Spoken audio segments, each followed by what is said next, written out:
শরীরের লোম যেমন হাতে পায়ের লোম বা পেটের লোম পরিষ্কার করলে কি গুনাহ হবে?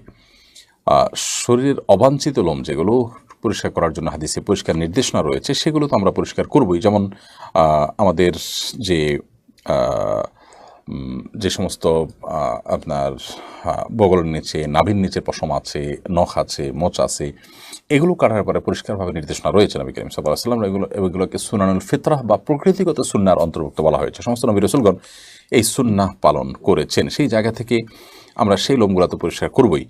এর বাইরে আপনার শরীরের কোনো লোম, ধরুন আপনার হাতের লোম, পায়ের লোম, যেগুলা হয়তো এত বেশি হয়েছে যেটা অস্বাভাবিক পর্যায়ের, অসুস্থতার পর্যায়ের, যেটা আমাদের জন্য অসহনীয় পর্যায়ে, এরকম যদি হয় তাহলে সেক্ষেত্রে আ তাহলে সেক্ষেত্রে সেইগুলো যদি আপনি কাটেন তাহলে সেটা জায়েজ হবে, বা সেগুলো রিমুভ করার কোনো ব্যবস্থা করেন যে এগুলো আমার জন্য অনেক বেশি হয়ে গেছে। স্বাভাবিক যদি হয় তাহলে সেক্ষেত্রে সেগুলো রিমুভ করার জন্য বিশেষ কোনো প্রচেষ্টা আমাদের এর কোনো প্রয়োজন নেই।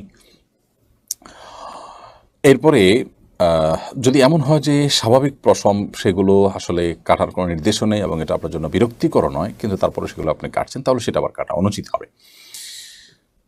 বিশেষ করে যদি সেটা এ পর্যায়ের হয় যে আল্লাহর সৃষ্টিতে পরিবর্তন, যেমন ব্রু প্লাকের ব্যাপারটা যেমন রয়েছে, তারপরে এমন পশম রয়েছে যে সেগুলো কেটে একেবারে আপনি এমন করছেন যে দেখতেই বোঝা যায় যে আপনি এটাকে পরিবর্তন করে ফেলেছেন, তাহলে তাগয়ির খালকিল্লাহ বা আল্লাহ সৃষ্টিতে পরিবর্তন হওয়ার মতো করে কোনো কিছু করা জায়েজ নয়। সেই লেভেলে হলে সেটা নিষিদ্ধ হবে।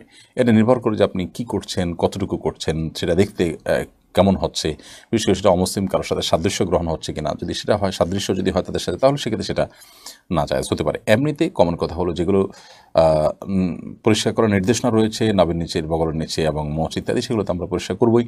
এর বাইরে অন্য যেগুলো আছে সেগুলো বিরক্তিকর পর্যায়ে হলে তখন সেক্ষেত্রে সেগুলো আমরা রিমুভ করতে পারি।